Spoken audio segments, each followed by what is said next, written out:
আসসালামু আলাইকুম। একটা খুব কমন কোয়েশ্চেন আমাদের এইচএসসি 24 ব্যাচের মানুষজনদের ভিতরে এখন বিশেষ করে যারা মেডিকেল অ্যাসপিরেন্ট ছিল, যাবতীয় স্বায়ত্তশাসিত পাবলিক বিশ্ববিদ্যালয়ের ভর্তি পরীক্ষাগুলো মোটামুটিভাবে কমপ্লিট হয়ে গেছে। বাট তার টার্গেটেড একটা জায়গা হয়ে আছে এখন ধরো এগ্রিকালচারাল যে কৃষিগুচ্ছ পরীক্ষা সেটা। তো সেখানে ম্যাথ যেহেতু আমাকে মাস্ট করাই লাগে, তো সেক্ষেত্রে তার সিম্পল একটা কোয়েশ্চেন হচ্ছে যে ভাইয়া আমরা যারা মেডিকেল অ্যাসপিরেন্ট ছিলাম তাদের জন্য এগ্রির ম্যাথটা কীরকম হতে পারে, কীরকমভাবে এই এগ্রির ম্যাথের আমরা এখন প্রিপারেশনটা নিব। এখন কি আমরা পুনরায় কেতাব স্যারের অথবা এসি আহমেদ স্যারের বই কি আবার করা শুরু করব, যেহেতু আমরা মেডিকেল প্রিপারেশন নেওয়ার জন্য একটা ভালো টাইম ম্যাথ থেকে এইচএসসি পড়ার পরে এই ম্যাথ থেকে আলাদা ছিলাম, এখন আমরা কিভাবে কাজ করতে পারি? কারণ এখানে তো ম্যাথ স্কিপ করার কোনো সুযোগ নাই, ম্যাথের অ্যান্সার করাই লাগবে। বাট অবভিয়াসলি তুমি এটাও জানো যে এখানে তোমার মেইন টার্গেটেড জিনিস কিন্তু বায়োলজি, যেটা তোমার আসলে আয়ত্তে আছে। 15+15 প্রায় 30 মার্কের বায়োলজি আছে। এটা তোমাকে জাস্ট একটা রিলিফের জন্য বললাম, এটা তুমি জানো, বাট আমি স্টিল তোমাকে স্মরণ করাই দিলাম। বাট হট এভার, এরপরে চলে আসো মেইনলি যদি আমরা কথা বলি যে আসলে আমরা ম্যাথগুলোর জন্য এখানে কি কাজ করতে পারি। আচ্ছা, ম্যাথের এখানে আমাকে জিনিসটা বুঝতে হবে, এই ম্যাথের ভিতরেও আমরা থিওরি প্লাস কনসেপ্ট পাবো, এটা সত্য কথা। তুমি যত যাই বলো যে না ভাইয়া শুধুমাত্র থিওরি ম্যাথই থাকবে, এরকম না। তুমি থিওরি প্লাস কনসেপ্ট মিনিমাম 5টা পাবা ভাইয়া। তুমি একটু খালি টোটাল আগের বছরের কোয়েশ্চেনটা খুলে দেখো, তার আগের বছরের কোয়েশ্চেনটা খুলে দেখো, প্রত্যেকবারই দেখা গেছে 4টা থেকে 5টা টাইপের ম্যাথ, যেটা হচ্ছে ম্যাথেরই থিওরি, মানে যেটা আমাকে কোশ্চেন সলভ করে বের করতে হবে এমন না, যেটা আমরা দেখে উত্তর করতে পারি, যেটাতে দুইটা ভেক্টরের ডট গুণফল দেওয়া, যেটার ভিতরে সিম্পলভাবে হচ্ছে সরলরেখার ঢালের মানটা কত হবে সেরকমটা দেওয়া। বুঝা গেছে? আচ্ছা, ওকে, এরপরে চলে আসো ইজিয়ার টাইপের যেহেতু ম্যাথ থাকেই, সো আমরা যদি টাইপ অ্যানালাইসিস করে ম্যাথগুলোকে পড়তে পারি তাহলে 75% প্লাস কমন পাওয়ার নিশ্চয়তা আমরা দিতে পারি। 75%-এরও বেশি আমরা কমন পাওয়ার ইনশাল্লাহ টাইপ থেকে কমন পেয়ে যাবো। সো এই টাইপ অ্যানালাইসিসটা কোথায় করা আছে? এই টাইপ অ্যানালাইসিসটা তোমার যে কোনো একটা ধরো যে আমরা যেমন the last word agri plus GST দিয়ে রাখছি, সো তোমার কাছে যদি আদার্স অন্য কোনো কোর্সের সোর্স থেকে থাকে যেটা তোমার কাছে বেটার লাগে, সেই কোর্সের ভিতরেও আসলে যে ম্যাথের ক্লাসগুলো কমপ্লিট করানো হয়েছে সেটা তোমার জন্য তোমাকে ডেডিকেটেড করেই করা। ওকে, সো তুমি কিন্তু আরামসে ওই ম্যাথের ক্লাসগুলো যদি কমপ্লিট করো তাহলে আরামসে দেখা যাবে টাইপটা অ্যানালাইসিস ধরে ফেলতে পারবা। বাট ওই ক্লাসের ভিতর থেকে যদি তুমি 75% কমন চাও তাহলে এটা হচ্ছে টাফ।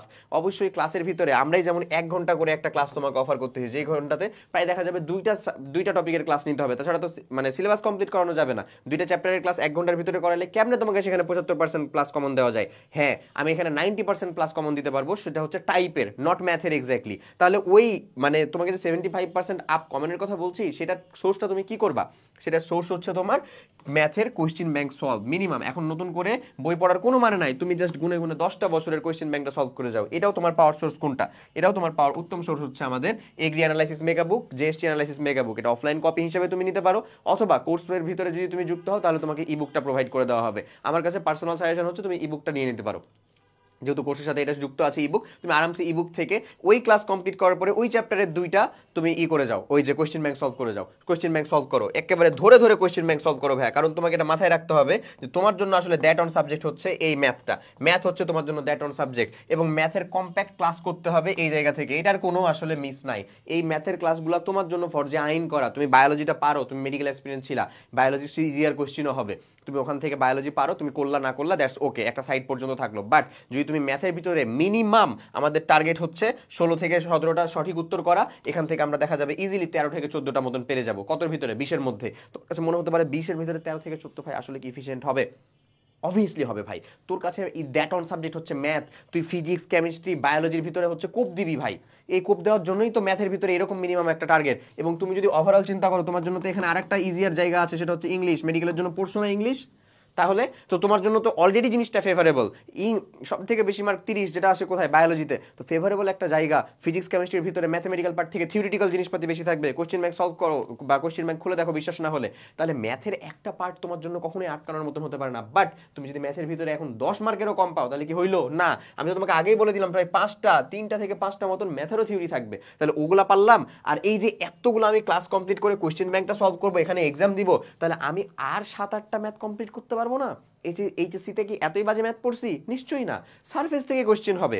আমরা পারি না কারণ আমরা চেষ্টাও করে দেখি না, আমরা আগাই না, আমরা দেখেই বলি যে ফিস হবে, ফি আমানিল্লাহ, থাক মাফ করে দেন ভাই, আর না যাই, এরকম চিন্তা ভাবনা রাখি। এরকম চিন্তা ভাবনা থেকে বের হয়ে আসি, এখন কম্প্যাক্ট যে ক্লাসগুলো আছে সেগুলো কমপ্লিট করি, ওটা কমপ্লিট করার মতন সুন্দর মতন তার কোশ্চেন ব্যাংকটা সলভ করে থাকি। ম্যাথের মধ্যে আমি টার্গেট করবো 16-17, আমার ইজিলি অ্যাচিভেবল একটা জিনিস হচ্ছে 13-14। 13-14 তুমি ম্যাথের ভিতরে পাও, তুমি বাকি অন্যান্য যে ফিজিক্স কেমিস্ট্রি আর বায়োলজি যে জায়গা, যেগুলো তোমার ফেভারেল জায়গা, সেগুলোতে এত ভালো মতন একটা মার্ক ইনশাল্লাহ কন্টেইন করতে পারবা যে তুমি শুধু চান্স মেরিটে আসবে এমন না, ভালো একটা পজিশনে যেতে পারবা। সো এগ্রির জন্য ম্যাথের প্রিপারেশনের যাবতীয় সারমর্ম হচ্ছে এতটুকুই।